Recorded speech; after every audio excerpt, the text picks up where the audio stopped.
এখন কথা বুঝ আমি বাজারে বাইমু তোরে লইয়া সাইজ বুঝদারি বেশি করবে বুঝছত নি কোন কিতা কই সাইজ বেশি বুঝদারি করবে তো বাজারে গিয়া 1 টাকা যাইও 5 টাকা দাম 1 টাকা করিলাম আর বেশি বুঝদারি হয়ে গেল তোরে এত মাসিক দিয়ে গেছে এই আয় বাজারে আজকে আজকে বক্কর চক্কর কোনো কিছু করবে না বাজারে যাইরাম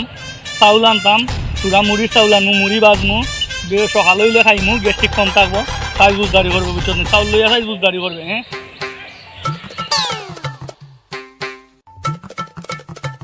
হালার দাদাই দেখে আমি চাল হলাই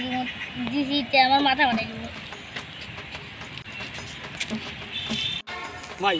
নাথি আছিল চাইতে নাথি গেল বই বিষয় কিতা এই এনো কিতা করছ তুই এই তোরে আনলাম আমার লগে বাজারও গেলে চাউলও গুণ আনলে কইলাম মুড়ি খাইতাম তুই চাউল থেকে হলদি পেলাই দিছ দা চাল তো আনছি ভালো কথা চাল তো হয়ে ভালো তো কথা লাগবে আমরা ওখানে বাজ্যা খাই দিই এই পারো তোরে আমি কিতা লাগিয়ে আনছিলাম তোরে তো আমি আনলাম এনোর মাঝে যে আমার লগে তুই বাজারও গেছ বাজারও গিয়া চাউলির লগে আমি একদম কই তুই বসার একদম এনোর মাঝে আমার এক দরকারে আমি একটু আগে গেছি তুই করে দি খানা বেগর ওর তো বেগ তুই খানা করে দিছ খানা কইরা বালুর মাঝে ফেলাইয়া তুই টেস্ট করত যে এই কিতা তোরে কইতাম আমার তো মাথা গরম হইলে চাউল বালুর মাঝে তো চাউল দিলে রে চাউল ইও এটা মরুভূমি তৈব রে বিয়া হল এটা বাংলাদেশের মাটি তৈত নাই হাই রে আমার তো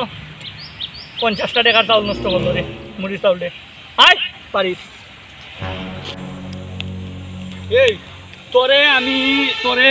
তোরে আমি কত কষ্ট করি বুঝছত নি টেকা রুজি করি আর টেকা রুজি কইটা তোরে ইয়ে করলাম ও কইলাম আমার মুড়ির চাউলটা তুই যে নষ্ট করলে তোরে ওই দাদা দোকানদারকে দেখলাম 1 কেজি 5 কেজি দিছে তুমি কি এটা বিক্রি হয়ে যাচ্ছে এই টেমসার গরো টেমসা 1 কেজি 5 কেজি আমি খুচরা টাকা জমাইয়া তৈবে ওটা বিদেশি গায়ে খাইয়া যে পকেটও থাকে ওটা না তোরে